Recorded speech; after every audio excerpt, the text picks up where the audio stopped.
Have you ever wanted to detail your car from start to finish? Well, we're doing a special series of Autoblog Detail videos, taking you step by step through a complete detail in 10 sequential episodes, turning this 2008 Hyundai Sante Fe from this to this. Remember, not all cars will require every step, nor will each have the exact same paint damage or interior stains. So the goal here is to follow along through the next 10 episodes to understand the detailing process flow and how to effectively and efficiently restore your car. The first step is to diagnose the paint and setting up the tools for the job. That and more coming up on this new series of Autoblog Details.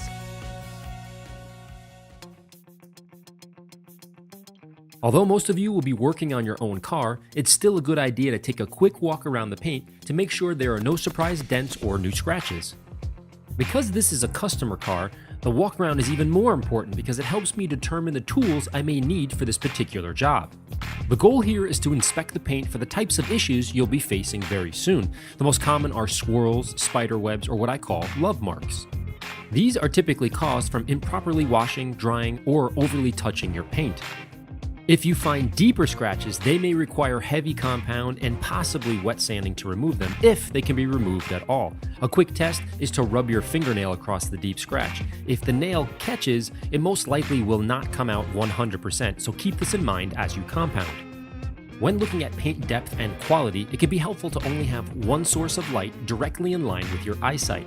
Turn off the overhead lights and use a paint light or a paint pen to see what may not have been obvious when the floodlights were on.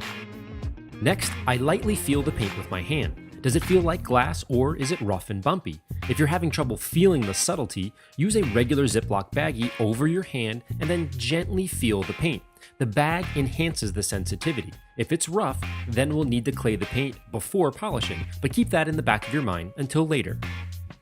Paint depth gauges are amazing tools for pro detailers that allow us to measure the depth or thickness of the paint in mils, which is 1/1000th of an inch. It's important to understand paint, and specifically clear coat is extremely thin, about the thickness of this piece of paper.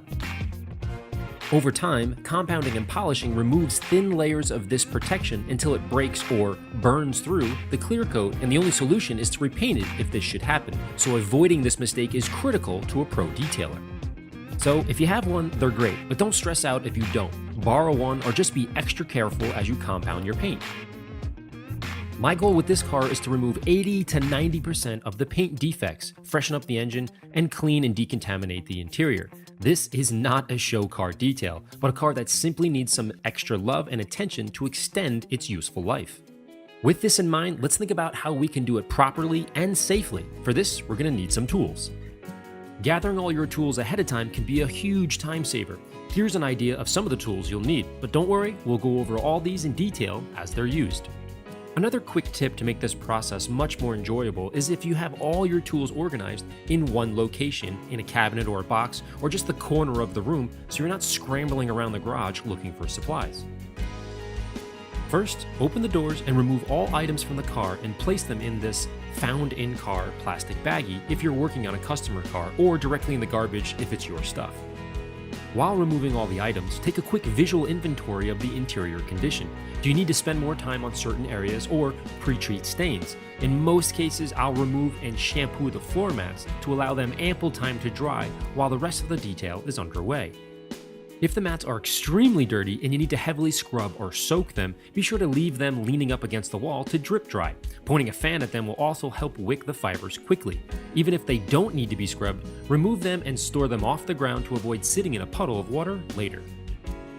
With step 1 complete, we can now tackle this detail in a thoughtful approach to maximize results with the minimum amount of time required. For step number 2, we'll be focusing on the engine and how to clean and restore it safely. To see the next step, visit autoblog.com/details. I'm Larry Casilla from ammonyc.com. We'll see you in the next video.